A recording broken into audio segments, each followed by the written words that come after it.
when I left, I just left with a backpack. So if I had assets, they would have stayed in Panama. Yeah.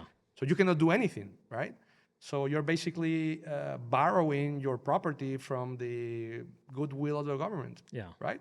So that's why I'm so bullish on Bitcoin. So I know people are like, oh yeah, numbers go up. Yeah, okay, money. Yeah, collateral. Yeah, insurance. Yeah. It's insurance, man. I mean, but everyone just looks at Bitcoin from the lenses of their own mind. That's how I see it.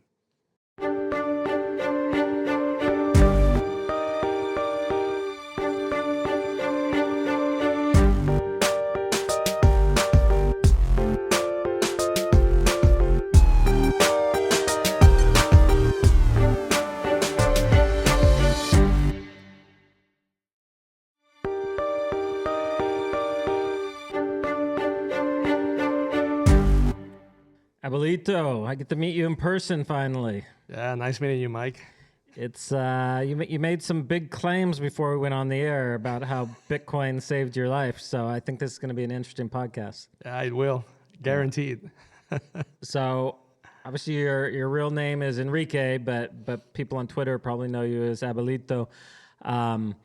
And I know a little bit about your backstory. I know you've been a man who was on the run from the law for a while, and Bitcoin kind of, I think, played a role in that journey. So I don't want to spoil anything. I'll let you kind of set the stage of, what the issues are that kind of put you on the run there, and the role Bitcoin played, and and then now the work that you're doing. I think you're back in your home country, but I'll let you kind of tell the story so I don't ruin it. Yeah. So thanks for the space and the opportunity, Mike. Been a big fan of your work, and just to go like a little bit back, I heard about Bitcoin in 2012, but of course I thought it was a scam as a finance guy that I am. And so you were working in the traditional finance. Yeah, so I was a chief economist for a multilateral bank. Then I was in private equity, and I never thought this was more than a meme coin, right? And it took me many years. I was actually when I would look at the news, I was actually a big blocker. Like, of course, it has to be a bigger block. I mean, why would anyone put this in a small block? Okay, so but I didn't understand. And I didn't put the time on Bitcoin, right? And then because of circumstances that I will explain briefly, I got into Bitcoin not out of an intellectual journey as many have arrived into Bitcoin, but it was because of necessity. And that's, I learned the hard way about Bitcoin. And now, after I put the time into Bitcoin, now it's the complete rabbit hole, and I'm a Bitcoin maxi, and I pretty much like owe my life and my current situation now to Bitcoin, which was a totally unexpected journey in my life. And I mean, just to go back, I was.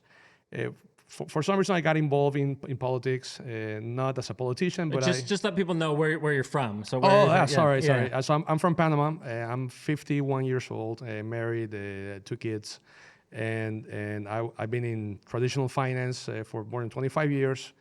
Worked for big banks and then a private equity fund. So investments. So you kind of saw the finance sector in Panama come into what it is now, because it grew from being kind of a minor player to being a pretty big player, especially in Latin America. Yeah, in the 1970s, that's how they some visionaries they actually made it the right bet into where the world was coming into the 70s, 80s, and 90s. Hey guys, just a brief interruption. We'll get back to the exciting show here, but I just want to really ask a favor that you guys could make sure that you're subscribed if you're watching this on YouTube.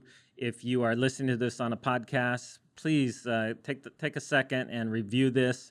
You don't even have to write a lengthy review or anything at all. Just click the number of stars that you want to give us.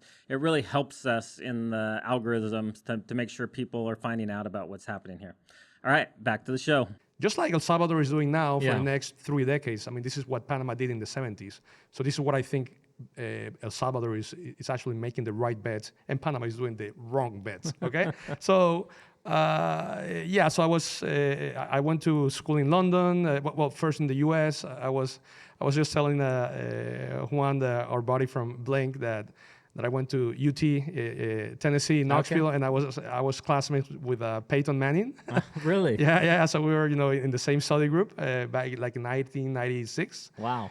And then I went to do my MBA in London Business School. So it's a top school in the world. Yeah. And then went out of there into private equity. So I ran funds in emerging markets, doing investments and all that. So yeah, it's traditional finance path. And then in 2010, I became friends with the then president of Panama. And then he invited me to join government. And who was? Martinelli. So Okay. Martinelli, he was president of Panama back then.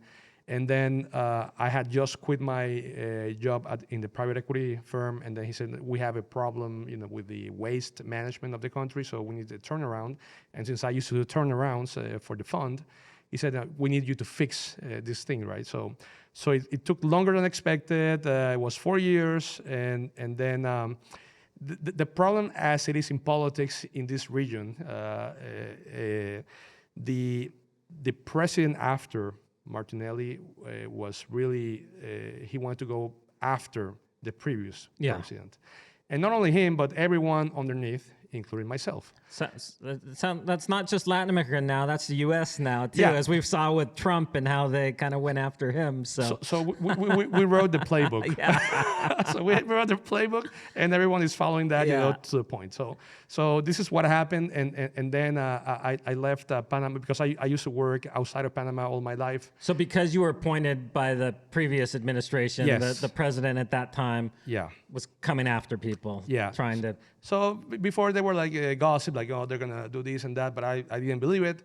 And then I was 2 years later, that was 2017. I was in the U.S. visiting my sister who lived in, for Christmas. And then I got a phone call, like, don't tell me where you are, just don't move. I'm like, what do you mean don't move? So there's a detention order on your head in Panama. And also there's an Interpol Red Alert on you. And then, this is like, your world just completely changes after that. I had no idea what to do. I became all nervous and stuff. And then I was, because I have a Spaniard passport, my ESTA visa had like a 3-month expiration, not 6 months. So I was like, what am I going to do? What am I going to do? I went into the Interpol website to see if my face was on the website. It was not there. Later, I found out from the lawyers that they only put 5% of the people in the website. So they think, oh, I'm not there. And then you travel, and then they get you. Okay. So that's a good, tip. All right. So then I had to ask for asylum in the U.S., otherwise, because if I would take a plane back to Panama or anywhere, it would be automatic detention, right? So how did that work? And I think we have a copy. I don't even want to throw that up. We have a copy of your letter. I'm assuming this came later that you received this Interpol letter. Yeah. So how does that work when you're? So this was the detention order, right? No. So this is when there's another letter that I don't have here, which is the actual the implementation of the Red Alert, and then I hire a lawyer and then said, like, this is what's happening. And they wrote to Interpol with a petition to take down the Red Alert. Interpol is based in Lyon, France. And then to my surprise, they actually took down the Interpol Red Alert within a month and a half. Okay. Which is outstanding. I mean, for me, it was... because usually people there for years and years, and it's really difficult to get out. And this is the proof of the letter. That you're off of the If you've never seen a letter from Interpol, there you go. There's a letter, and then it says that Panama violated the rules, regulations of Interpol, because there's actually a procedure on how you have to do these things. And then like Interpol is like a conglomerate of police associations worldwide. So basically they just send an email to every police station in the world, and then whenever they see any of the people in the list, they just grab them Yeah. and then send it back home. So So you're on this list, Yeah. and you've been warned that you're on this list, Yep. and then you go to apply for asylum. Aren't you concerned at that time that course. just you notifying them that you're in the U.S. that they're gonna pick you up because you're Yeah. on the Interpol list? So Yeah. how do you go about that? Yeah, so I had no idea. But like just be on my shoes. I had no idea what could happen. I was like, okay, maybe I'm on Interpol. Then the Americans, oh yeah, this guy applied for asylum, but he's being chased by another country. So I had no idea. So I was Yeah. every day I was really nervous. But then I guess since so Interpol took it down so quickly, then I was relieved, and then. And had you already gotten asylum granted at that point in the U.S.? Or because I No. know that process takes. It's very long because at Yeah. that time there was a lot of influx from people from Venezuela that were pretty much, just some of them had real, a real case for Yeah. asylum, but I a would lot of say, it was more economic. yeah, driven, like yeah. 90% of them, it was just a way to go into the Yeah. U.S. And then there was a backlog of I don't know how many thousands of cases. And a lot of times they'll just apply for asylum because there's such a backlog, then they're released into the U.S. So it's a way they Yeah. cross the border, turn themselves in the Border Patrol, file their asylum petition. Yep. Then they're released again. Yep. And maybe they have a hearing in a few years if they how it show up works. for it. Yeah. So imagine, imagine like the legal systems in Latin America are not very fast. They are very slow. And I solved my cases before the U.S. solved my asylum petition. Oh, really? Yeah. so this is like crazy. Yeah. So in the end, I solved everything, and When you said I solved it, you had to like file a petition in Panama, I'm guessing. I went to hire lawyers trial. there. Okay. So there were like eight or maybe 11. I lost count of the cases, but some of them were so ridiculous that they were just. And were they like accusing you of like fraud or malfeasance, or what was the everything? Everything. Yeah.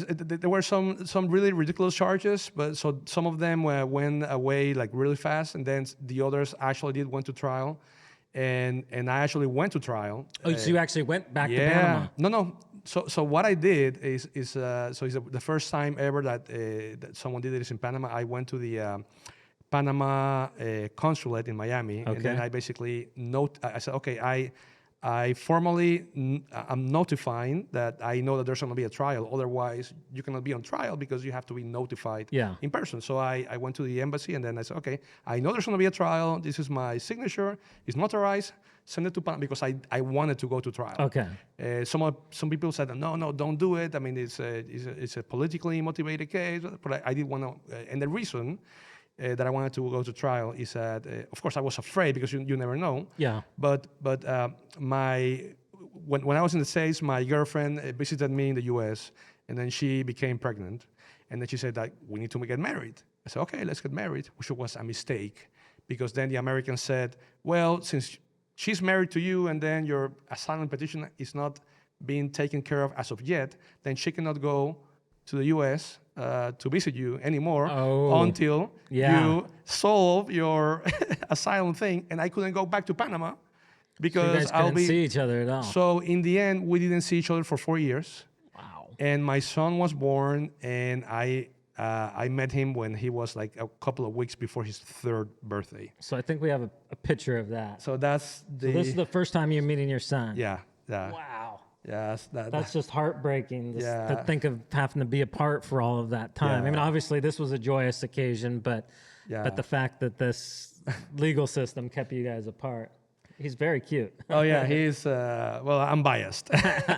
So and then my wife told me like, if you're not back here by December, forget about your son, forget about me. So I was like, I want to go to trial. I really want to go to trial. So going back, so because this is in 2022. This is actually fairly recent. Okay. But like 2019, same person who calls me like, oh, don't move wherever you are because you have a detention order. And the case takes a long time. It was like 7 years in total. He said, I heard that they are going to try to confiscate or freeze your bank accounts in Panama. And I said, well, this is checkmate, because if they do that, then I wouldn't be able to take care of my loved ones and everything. And then I remember that my wife, then my girlfriend back in 2012 told me about Bitcoin. I said, look, I remember that was like unconfiscatable. So I took all the money from the bank and put it into Bitcoin without. So you were able to do that even from the U.S. You were able to. Okay. Yeah, because there was no restrictions. Okay. So there was an open case, but it was not restrictions. So, but I was. So in your head, so when you're in a situation like this, I mean, your mind plays you tricks. So you basically look at all the scenarios that can go wrong, but usually reality only one can play out. But your mind plays you tricks. And then you will see the worst case scenario everywhere. So I said, like, I'm going to take the money out just as a precautionary measure. Yeah. And then put it into Bitcoin. And then I said, okay, now I have some time. Let me read about this Bitcoin thing, which I thought it was a scam. Remember?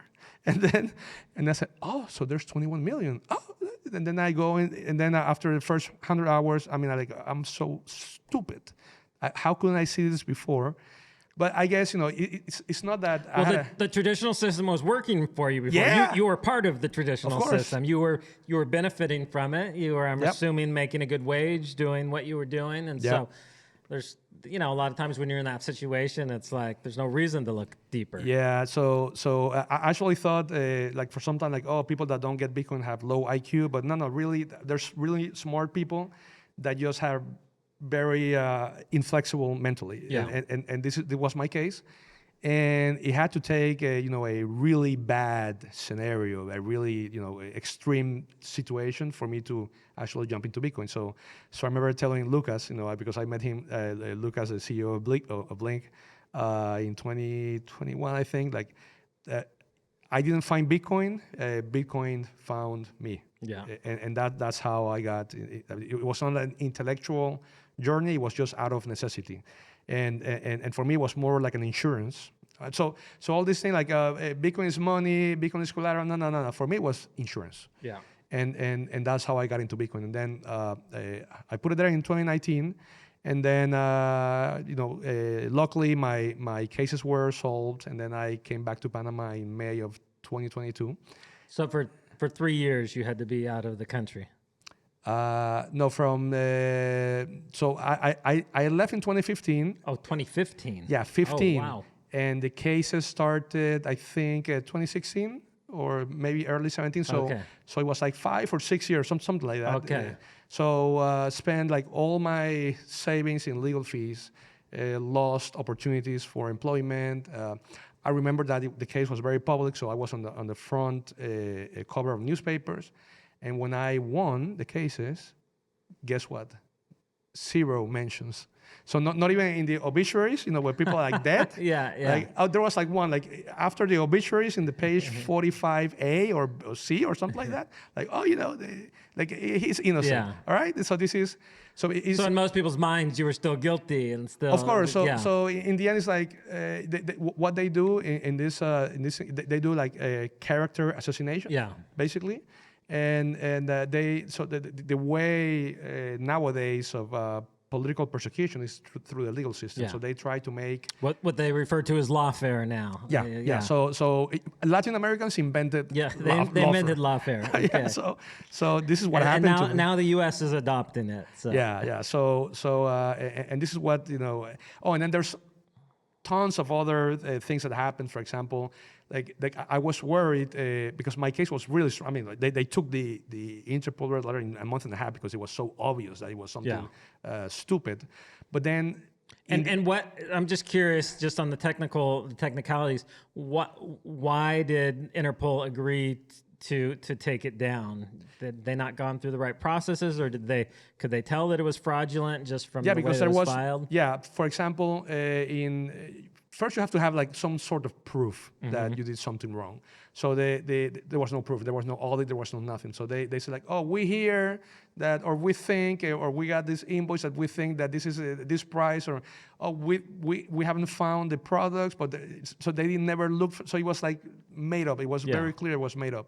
And then second, you need at least, I think in the U.S. as well, you need to be notified in person that you're gonna be, you're the subject of a process of anything. Okay. So they didn't do anything. So basically, what they did was basically like, oh, we tried to contact him, but we couldn't find him. So okay, we're gonna put a he didn't comply with the order to come here, so we're gonna put a detention. Okay, and basically they do this because they want you to think that you are fine. Then you are in an airport, like, oh, mister, come here, and then they, like a drug dealer, so they come with these big guns and their face all covered, and so they try to make a spectacle. And this is what they tried to do to me. And of course, they didn't do it because I had some information, but they did it to some other people. And then you actually almost never recover from a media, and I actually lost a couple of good opportunities that I had because of this information. But then, luckily for me, I returned to Panama, and then people, because later they found out. So the president that did all this persecution, somehow his phone was hacked with all the messages and all the things that he was trying to do. So all of that conversations are public. Okay. So it's it's such a crazy story because it's like so he was personally like, oh yeah, of going course, after you. and there's proof that he was doing that. So it's like, just imagine like in the U.S., the president of the U.S. calls the NSA in a chat, in a WhatsApp chat, like, well, you have to screw that guy and then the other guy. And so all the conversations are public of how the prosecutors with the judges and the media and how they were all, So did this come out before the trials were resolved? No, this is after. This is after. This is after that it came out. But still, you were able to win through the legal system. You were able to get all that. Yeah. And there's like some nuances and some things that the judicial was pressuring the judges because the judges in Latin America are not permanent. So their posts are not permanent. Yeah. So they're temporary, and they're temporary because the Supreme Court judges can, like, if I don't like how you rule in this or that case, then we can fire you, or we can move you to the border of like no AC, and so that's how they try to get people in line. So there's these little things that they use in all of Latin America to actually control the system. And yeah, this is bad. Okay, so you never know. The law is written in a way, but then there's interpretations of the law, and then they look for a way to interpret the law that if you're not in favor, then you get screwed. Yeah. And this is one of the reasons I like Bitcoin so much. Is very clear. The rules are the rules are the rules. Yeah, rules are the rules. You're in the minority. You screw it. I mean, the majority cannot tell me what. So all those things for me made a big click because I was a victim of that. Okay, and then in the U.S. Okay, so my case was very strong, as I said before, but then I had 3 passports. So like Bitcoiners are like, oh yeah, we should have a lot of passports and a lot of nationalities. I said, it depends.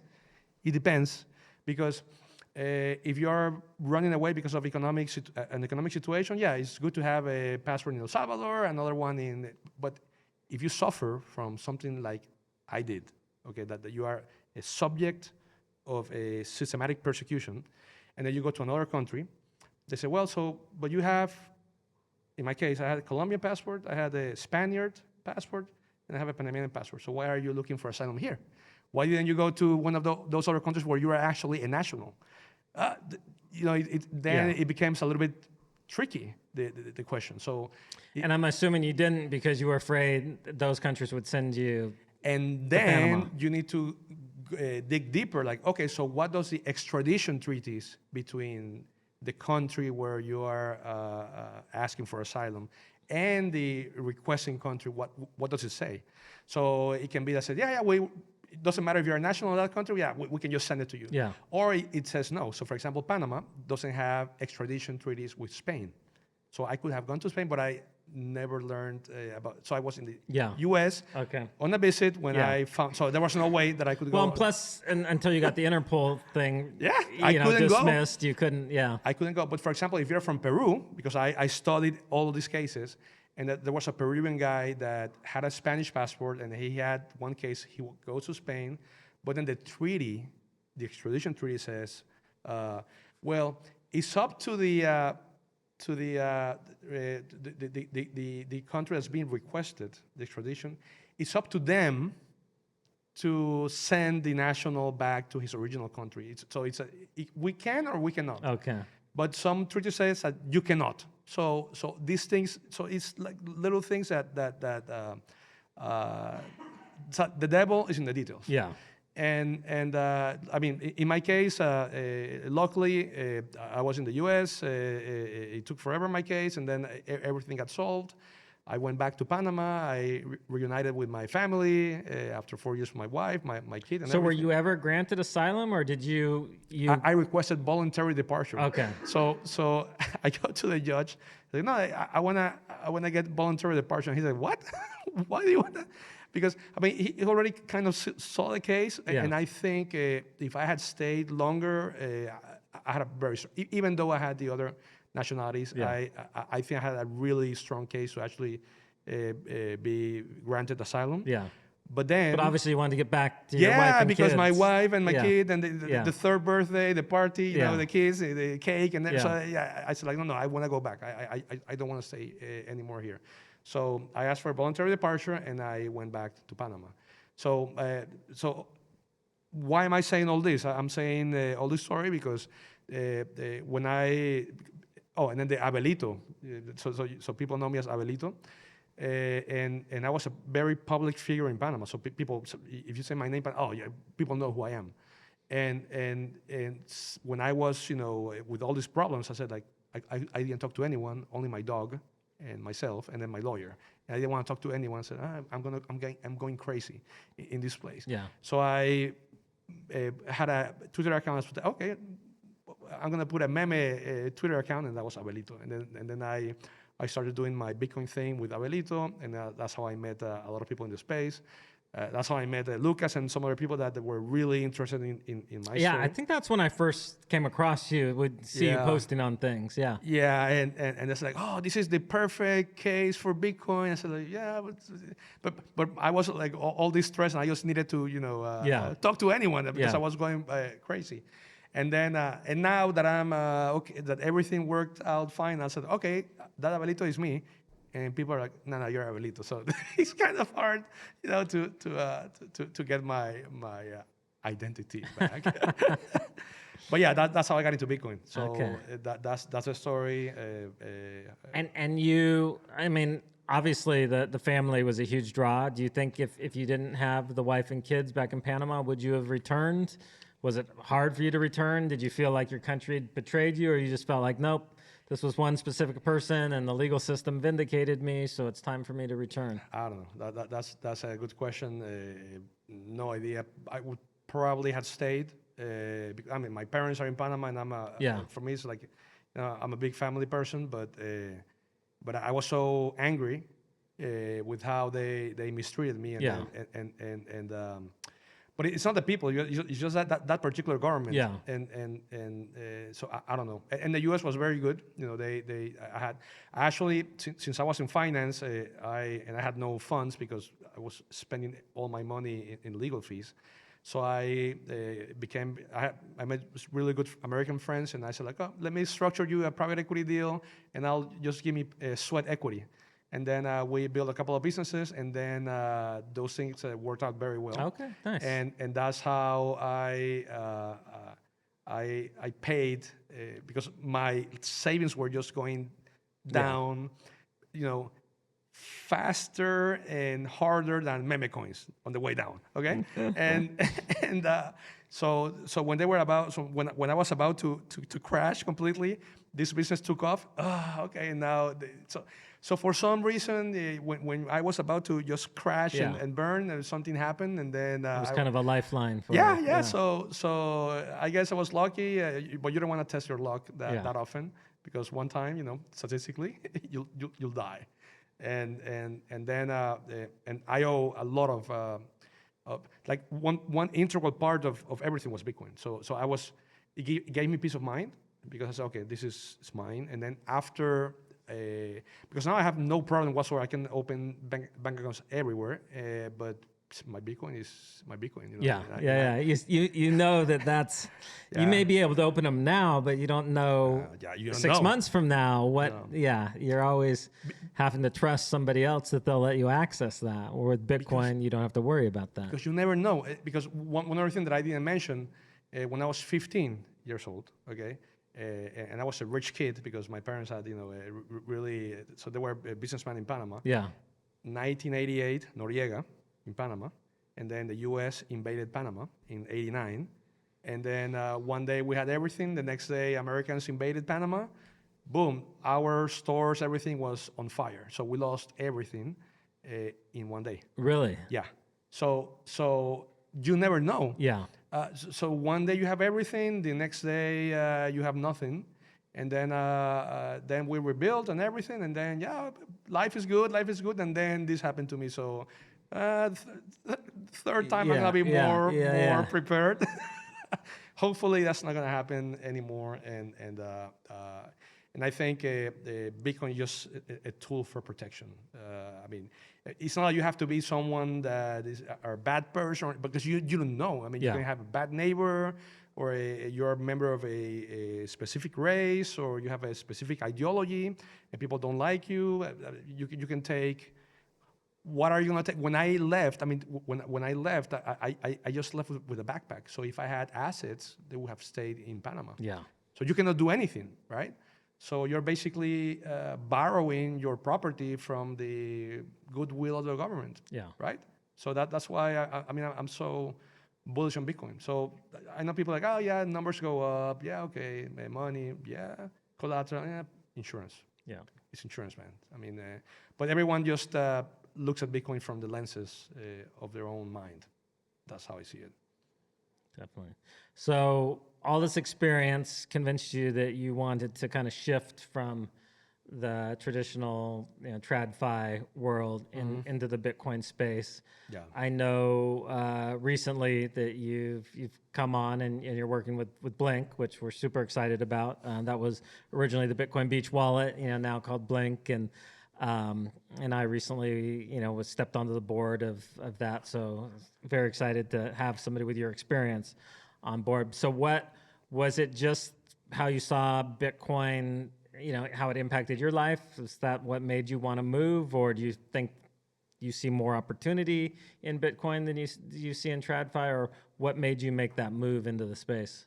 I think opportunity-wise, I had opportunities everywhere, but this is just it's just my passion. I mean, so I feel very connected to Bitcoin, and this was just a chance to actually how do you say it in English? Like walk the talk, or talk. Yeah. Walk the talk. Yeah. So and it's exciting. I mean, I've been involved in ventures before, and there's pretty amazing and interesting things happening in Blink, and it's just like, as you can tell, I'm like adrenaline kind of person. Yeah. Who's trying to cool down, but now I'm coming into Blink, and it's gonna be like all this excitement going on. But so it's interesting, but yeah, I did have other opportunities in TradFi, and but yeah, it's like more of the same, and this is where I actually wanna dedicate the next chapter of my life, and to the adoption, to actually empower people, more so in emerging markets. So all this thing about a strategic Bitcoin reserve, governments buying, all of that is okay, but I think there's a big portion of humanity that don't have any property rights, don't have any legal rights, don't have anything, and that they are like nomads because they have no property, they have nothing, and then this is a way for them to actually take a real property with them anywhere, and with rights that nobody can Yeah. take away from. And as you can see how the world is, I think this is going to be more and more the case, not only for those underprivileged people in emerging markets, but maybe in developed markets as well. And Bitcoin just gives you these tools and this real property and rights that nobody can violate. And even if you're a minority, your rights cannot be taken away.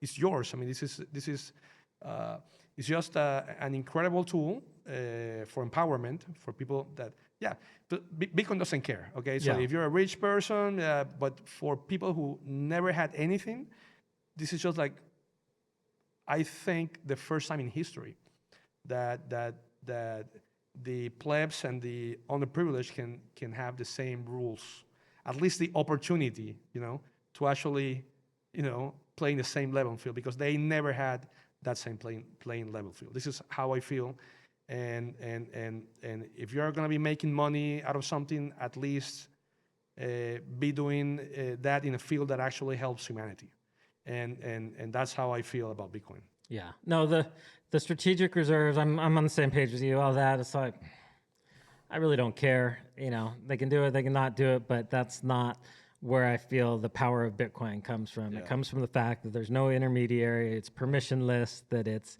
nobody can keep you from using it. And I think even in the US, people have gotten a wake-up call recently. I think in the past they kind of thought they were exempted from, those issues, but we saw, we've seen all these people be debanked as part of the choke point 2.0 kind of push. I mean, I know I got a call from my bank, Citibank, wanting to know, like, okay, what are these transactions here? And it was specifically around Bitcoin. And so they saw that there, and then they've seen it with PayPal and a lot of these other finance platforms that they're deplatforming people because of their political views. And I mean, I think Americans are waking up, Canadians also, with the trucker protests and seeing their, so North Americans used to feel like, oh, well, no, the banking system can't be used against us. But I now think everybody sees, like, no, it can be used against you. And it can turn, like, you can be on the good list one day and on the bad list the next day. So I think the majority of the people are coming around to seeing the benefit of Bitcoin and having money that has no intermediaries. Yeah, those things only happen in banana republics. So it doesn't happen over here. Yeah, really. Yeah, well, there's your wake-up call. Okay, so we're all banana republics now. Yeah, so. I agree. So and so in a world of instability and uncertainty, I think Bitcoin is a beacon of light and certainty. This is how I feel very strongly, and that's why I think that. And people don't talk about this very much, but that insurance, I mean, that insurance aspect, I mean, it's your property. I mean, they cannot take it unless you screw it up, you don't protect it very well. But that's the best insurance you can have. And there's so many use cases and so many things that you can do with Bitcoin that is insurance, but it's many other things. But that insurance, the insurance part is what I because of my story. I mean, and people may say, okay, but that was your case. I'm not gonna. Yeah, okay. Think again. I mean, because it's a spectrum. It's not a black or white. Yeah. It's a spectrum. They might not have the degree of persecution that you had, but they still can be limited from how they can access their funds or what they can do with your it. bank, Citibank. Yeah. Like, oh, we don't like what you're doing. Boom, Oh, when you go to withdraw, if you're withdrawing any sizable amount, what are these funds for? Yeah. If you tell them none of your business, you're going to get a letter 10 days later saying that they've closed your account down. Yeah. Like it's according to them, no, it is their business, and they have the right to lock up your funds, withhold it, and just if they suspect something, which is crazy. We're taught in the U.S. that you're guilty and that you're innocent until proven guilty. But Yeah. from the bank's perspective, you're guilty until you can prove Yeah. that you're innocent. So it's And imagine in the U.S. is I think it's so much more flexible. Like for example, in Panama, it's and Panama has a bad name because of all the Panama Panama Papers, all- yeah. But doing banking in Panama is like it's I almost heard it's horrible now. it's horrible. It's It used to be because I was talking to some real estate developers, and I was talking about how bad it is because El Salvador is horrible. The banks are horrible in El Salvador. And I said, "Oh, you guys are lucky you're in Panama." They're like, "No." They're like, "Panama is like atrocious now." Yeah, and because it's like they're trying to clean the image, so the pendulum went Yeah. all the way to the other extreme, and now it's almost impossible. Now there's a couple of good banks that are trying to become digital and is becoming a little better, but then you have all these organizations like Gafi, OECD, and basically it's sick. Like for example, the U.S. and the U.K. are the biggest offshore centers in the world. Yeah. Okay. So if you No, don't no. know- If you're trying to launder money or do anything, a Delaware company in the U.S. is the best way to do it. Like, yeah. So and then, but they always need a scapegoat. So who's the scapegoat? Panama, Yeah. the Cayman Islands, the Caribbean. But the real deal is happening in those places. And then, Well, because I know as a business owner, it's much easier to move money around in the U.S. I would move, hundreds of thousands of dollars around with like nobody would blink an eye. You try to, do a $1,000 contract in El Salvador, and they want all this KYC, AML, and prove where you got the funds. And I mean, it's like insane. It's insane, and you don't get that in the U.S. No. And it's a way for them to consolidate their centers, for to attract the money. Yeah. And they have these organizations, the IMF, Gafi, OECD, because the sovereign individual, the book, which I love very much. It's a way that they're trying to capture the money producing individuals and companies so that they can fund a government apparatus that no longer works, and they are trying to subsidize people who don't work. And then before the digital age, you could do that because there was no opportunities. So it was okay for you to pay 80% taxes in the U.S. or Europe because you're gonna move to El Salvador. Your quality of life and capacity to produce income would be severely Or even limited. to get your assets out of the country. Yeah, exactly. Yeah. But 30 years ago. But now, you're here. Yeah. You're here. Yeah. You're like a digital nomad, and then the quality of life of places outside of the U.S. and Europe is becoming. So it's a level playing field because of technology. And why would I stay in a big jurisdiction paying for services that I never use? If I can produce that same income in El Salvador, Panama, Dubai, or whatever. So so they get these organizations to actually go against these countries and then trying to squeeze them to death.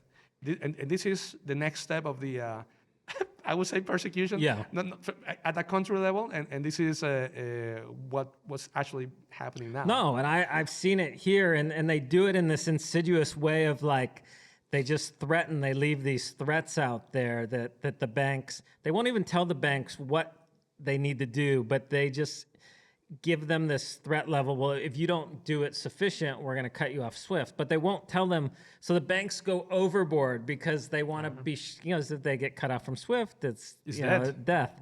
So they go way beyond. And then when you talk to, somebody from the U.S. or, I've had this conversation with people at the U.S. Embassy, I'm like, you guys force them to do all these things. They're like, no, we don't force them to do that. You're like, you do, because you have this threat hanging over them, and they don't even know where the line is. So if they think the line might be here, they're going to go here to make sure. And it really makes the economy, it puts all this friction in the economy. Yeah. It keeps people from investing. I've known people that were trying to invest here and they just threw up their hands. They're like, it's too hard to get money into the country. Why am I going to try to do business here? And it's not coming from the Salvadoran side. It's coming from the U.S. pressure. Yeah, I'll give you an example. Like, for example, in Panama, Panama doesn't have a central bank, but it has a national bank where all the local banks they consolidate the accounts in the National Bank of Panama, but they have their account in a correspondent bank in New York. Yeah, and that bank is Bank of America, one bank. Yeah, one bank. So one call, and then it's over. It's like, they cut the oxygen, and then you're dead. And this is what happened to Panama in 1988 when Bush wanted to pressure Noriega, and then he just cut the correspondent bank's ability to do business with Panama. Within 2 days, all the banks were closed, and the economy it collapsed by 25%, and it was like almost they destroyed the economy. Yeah. Last week, did you hear about the Colombian thing? So the U.S. was sending illegal immigrants back. Oh, yeah. Back to Colombia in a plane, and then this Petro clown, the president of Colombia, said like, "No, we're not gonna, we're not gonna let you, land in Colombia because blah blah blah blah." And then Trump said like, "Okay, we're gonna give you like 4 retaliatory measures, like no visas, okay, fine, 25% tariffs, well, okay, we can probably live with that." But there was one called like IEEF or something like that. It was like, it would prohibit financial institutions in the U.S. to do business with Colombia. That means no MasterCard, no Visa, no banks, and then no Swift. No Swift. So I heard from a lot of businessmen in Colombia. They were like scrambling to get money out of Colombia. So Petro, he backtracked like this, because I think within a week he will be out of the government. They will just take him out of the government. So the U.S. has these tools that it depends on. I don't know what the U.S. wants to do. I think, but this doesn't seem to go in the direction of being the reserve currency of the world, because it's not. It doesn't seem to me that this is the way you should act if you want to be a neutral, monetary, medium, or collateral for friends and enemies to use, which was in the Cold War. They never froze. They never froze the assets of the Soviet Union. Yeah. When the U.S. was enemy of we traded with the Soviet Union during that time. We were buying wheat from them, and so when they were enemies, you can use $1, but now no, we're gonna freeze it. I mean, so I think those little signals are a harbinger of things to come. Yeah. And that's why Bitcoin is even more relevant, because of the neutrality. Bitcoin doesn't care. Even the president of Panama that I hate so much that did all those things to me, I cannot avoid him going into Bitcoin, even if I really want him not. So I have no power to avoid my enemies to go into Bitcoin, which is the characteristic of a neutral asset, that everyone should use. Yeah. So this is my view, and I have these very strong views because of my story. Oh, I'm sure. And yeah, this is. The U.S. seems like it's purposely trying to destroy the dollar with the things that it's doing. I mean, what they did with Russia, basically defaulting on the bonds that Russia had purchased, but then in all these things, you can weaponize things to a limit, but at some point the world's going to say, we're tired of this. We don't want to be in a system where we're always under these threats, and so each of these things kind of pushes people to look for an alternative, and at some point, the world's going to walk away from. Yeah, it takes time, because, like for example, the Roman Empire, it was in decline, but nobody knew or felt that it wasn't. It took hundreds of years, and it would have brief periods of start to resurge and then go back down. And so I feel like now, with the recent elections in the U.S., I'm a little more hopeful. I think we'll have like a period of resurgence, but I think on the long term that it's still, we'll see, but it feels like we're still in long-term decline. Yeah, and because I don't think the U.S. wants to be. It seems that they don't want to be because have you heard there's a theory that basically if you have a curse. The Triffin's dilemma. The Triffin's dilemma. So basically, the way it is, you have to run permanent deficits on your current account and the deficit, so that you can take money out of the U.S. into the world, so that the world has enough dollars to buy oil and other services. Which hollows out the manufacturing base and the jobs and sends them all overseas. Exactly. And you have a overvalued dollar, and then that overvaluation of the dollar doesn't permit to have this manufacturing capacity because you're not competitive against the Chinese, the Japanese, and you have an overvalued dollar. You can be the last. There's benefits, but it comes at a cost, and a lot of times the benefits are more immediate, and the costs are long term as you see all your industry go overseas. Exactly, and then the people who benefit from that, they become very wealthy. They are the bankers, the people in finance, the cosmopolitan, people from the coast. Yeah. But the blue collar people, they're the ones who get together, and I think that's part of the of all the things that the U.S. is actually living is part of that Triffin's dilemma consequence, and I think that system is not anymore in the U.S. interest. No, I would agree. I think that would be a natural reason for Bitcoin to take over as the world's neutral reserve currency. My thoughts exactly. So because gold, it's already been kidnapped by central banks. And it's neutral, but then someone has to issue a piece of paper. Yeah, it has so many limitations on the actual use of it and the verifiability of it, and there's so many. So I'm curious. There was it was like a year and a half or 2 years ago. There was all these rumors. I'm talking about Panama was going to replicate what El Salvador had done, and go down that route, and then it kind of just fizzled out. And so I would love to hear your perspective. Panama has always been the financial hub of Central America. What happened in that case? And then do you think Panama is feeling any pressure from El Salvador, especially like when you see Tether announcing they're moving their headquarters here? They have big plans for launching these tokenized exchanges that will, people will be able to raise equity on. And I know El Salvador really has their sights set on kind of replacing Panama as the financial center. So I'm curious, as a Panamanian, what your take is on that. I think they haven't noticed. To be perfectly honest, I mean, some people have, and I've been screaming like, look at what our neighbors are doing. Yeah. I always, without downplaying El Salvador, but I feel that this is like the race of the rabbit and the turtle, and Panama has been the rabbit, very fast. Panama is very modern. It has all this wealth and you fly into Panama City, and it's definitely it's different than flying into San Salvador. Yeah, but then El Salvador is going slowly but surely, and I think it will pass Panama at some point because it's making the same moves that Panama did in the 70s.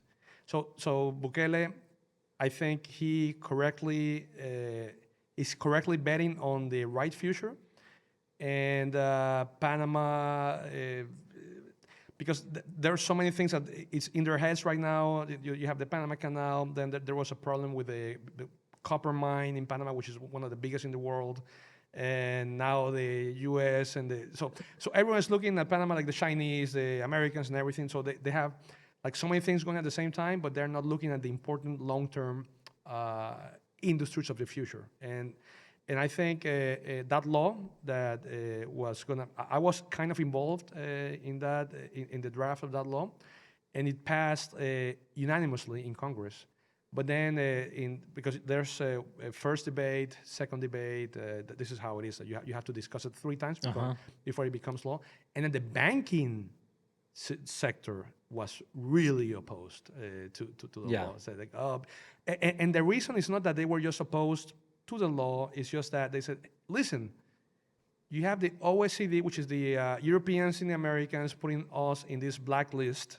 You had the Panama Papers, so we already have this bad reputation. Yeah. And now we're gonna pass a law for money launderers and criminals. Which they have a point, because El Salvador definitely, when they did, it brought all that pressure on them, and the banks here were definitely under a lot of scrutiny. So it's a legitimate concern. I think maybe now that things have swung in the U.S., because most of that pressure, the reality is most of it comes from the U.S.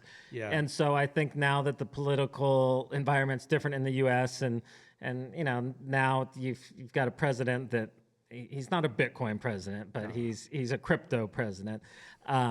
Unfortunately, that's the direction it swung. But I don't think we're going to see the pressure coming on the financial institutions like before. So it'll be interesting to agree. see I if the agree. banks in Panama start to wake up, because I feel like in El Salvador, the banks were very, very, very opposed. Yeah, they are. They were. But in the last year, I've noticed that they're starting to realize, well, maybe we have an opportunity here. Yeah.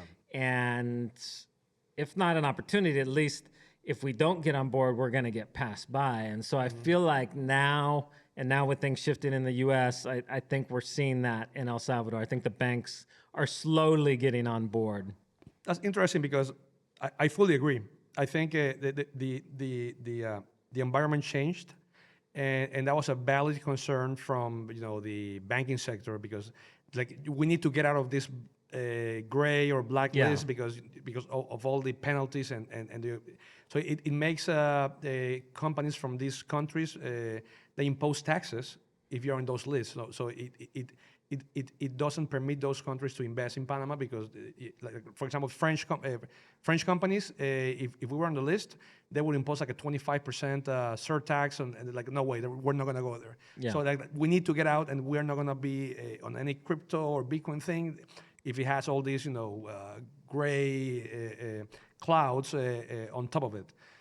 But because of Trump, and now and BlackRock and all these financial giants, now it's like, okay, maybe not so bad, and now I think there's an opportunity to draft another law, and I'm actually talking to some people, with some lawyers in Panama. I talked to one here in Salvador. I mean, he's from Panama. We were just together here in El Salvador, and we were like, look at, so it's like three Panamanians, and we're like, at the other party, like, all of these things should be in Panama, So, and then we're like, no, let's work on something, and then we can probably present it to the president of Panama, which is someone that I know, and the thing is that in 2 years, we're into 2025. In 2 years, Gafi, which is this organism that basically comes to audit Panama, like, oh, let's see if you little boy comply with everything that we said.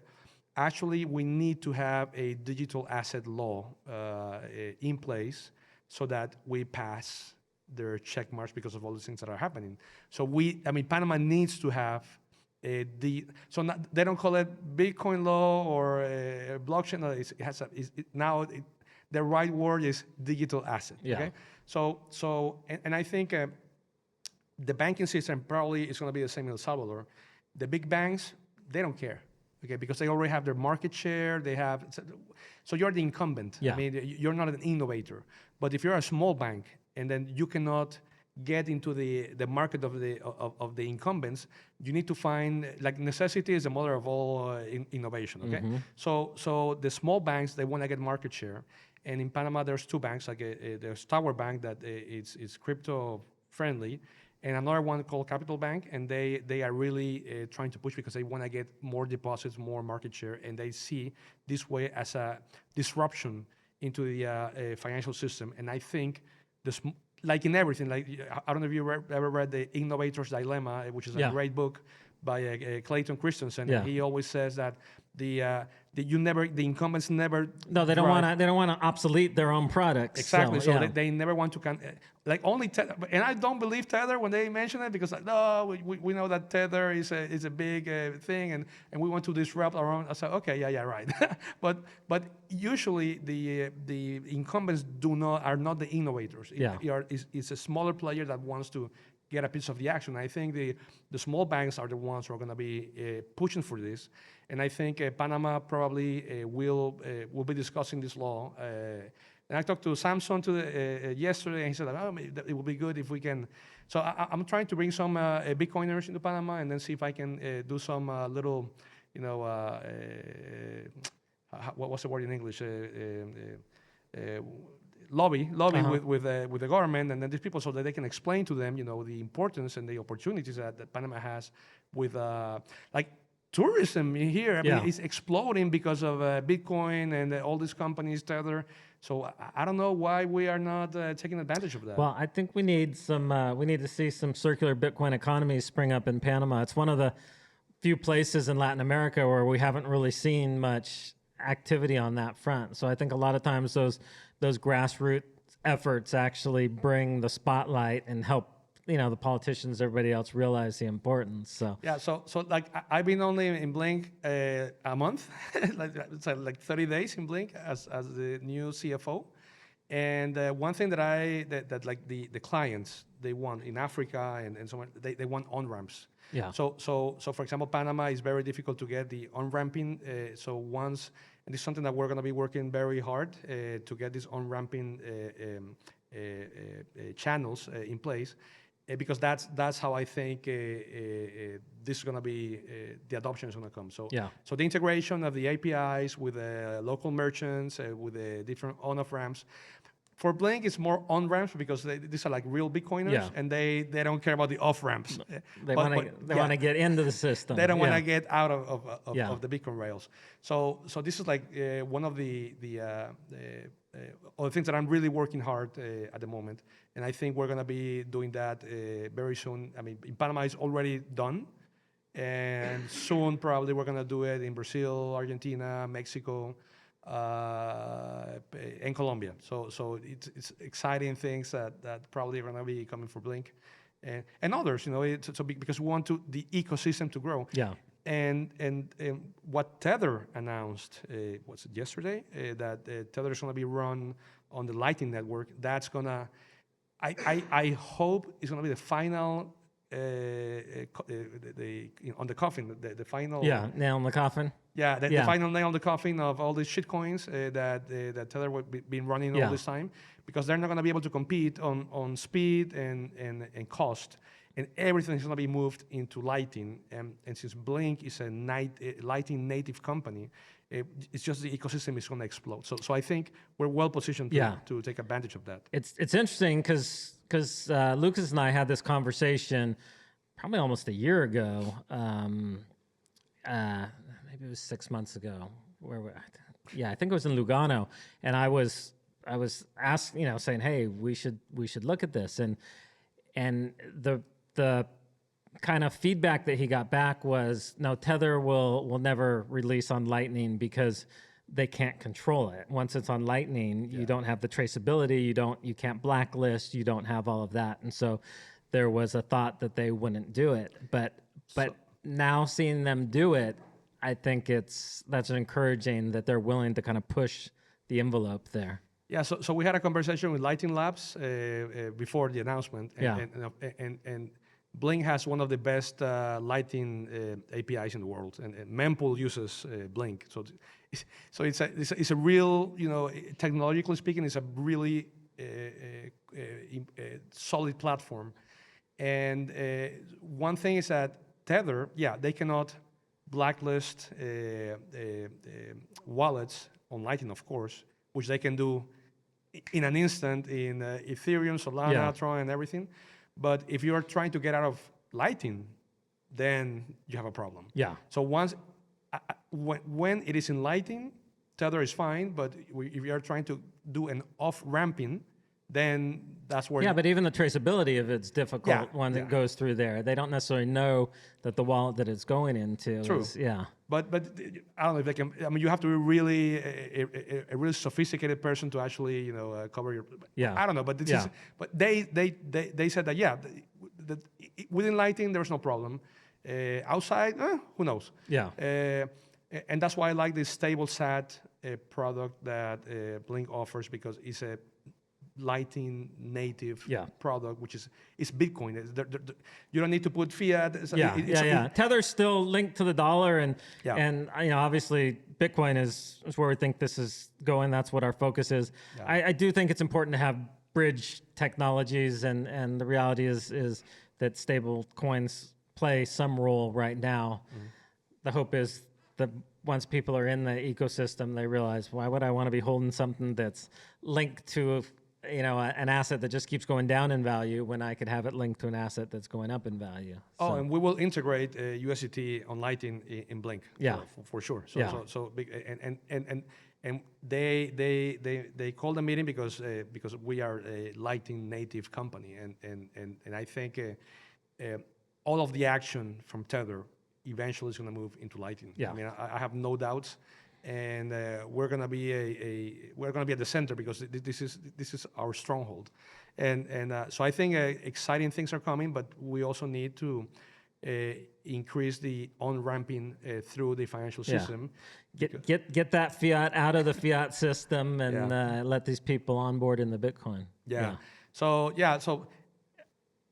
I pledge, that since I'm from Panama and I live in Panama, we're gonna have a bigger community of Blink users in Panama. Okay. And we want to see that happen. Yeah, because And stores accepting Bitcoin, and yeah,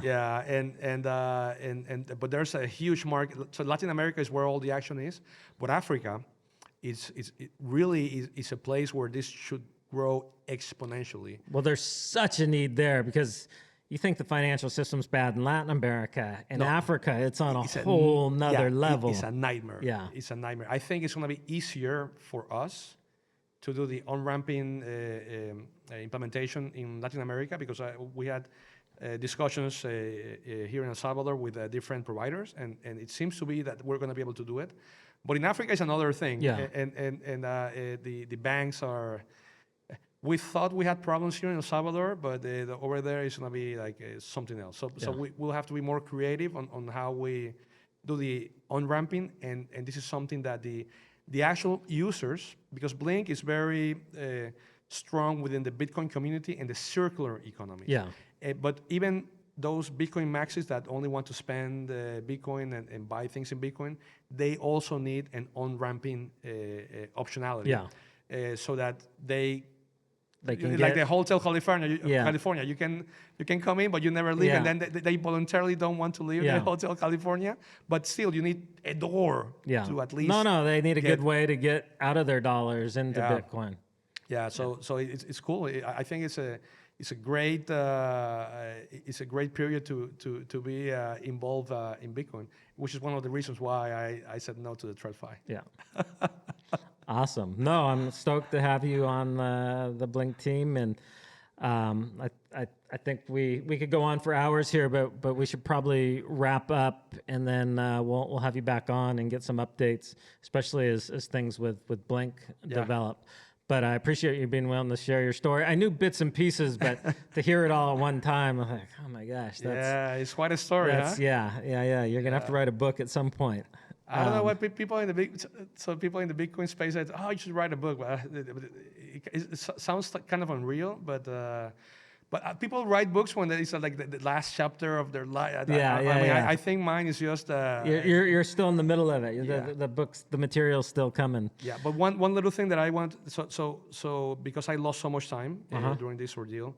Like time has a special meaning for me. Oh, yeah. So it's like the real scarcity is time, which people value as they get older. But for me, it's like I like all the time that I didn't see my boy. I wasn't there when he was born. Yeah. So I lost 3 years. So now every moment that I'm with him. So for me, to come, it has to be a really strong and important thing for me to be away from my family. So because time for me has a special meaning, and so I lost time, but now I appreciate every little second that I have on anything that I do. So in a sense, was it bad? Yeah. Yeah, but you lost, I lost, but I gained. So you savor the seconds, the minutes, the hours in a special way.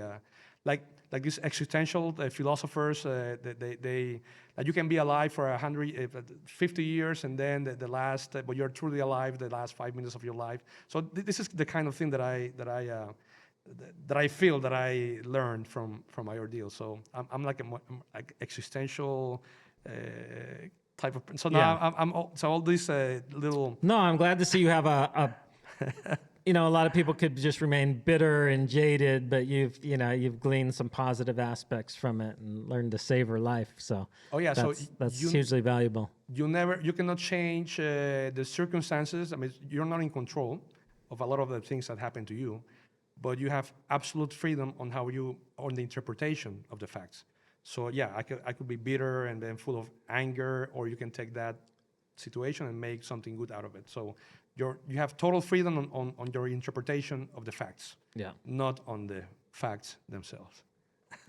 That's a good one to leave it on. How can people follow you or get in contact with you? What's the best way for yeah? Yeah, Twitter. So I it's at HO, which is my last name, underline score Fernandez, Okay. or Abelito, which is my meme account, Abelito Panama, at Abelito Panama. So Okay. or LinkedIn or whatever. So yeah, and I'm Perfect. always like checking, my Twitter all the time. So Perfect. All right. Well, it was great to have you here, Enrique, and looking forward to getting more updates. And very excited that you're on the Blink team and seeing yeah, Blink. amazing things happening there. No, I feel honored. So- I feel honored. Yeah, Awesome. it's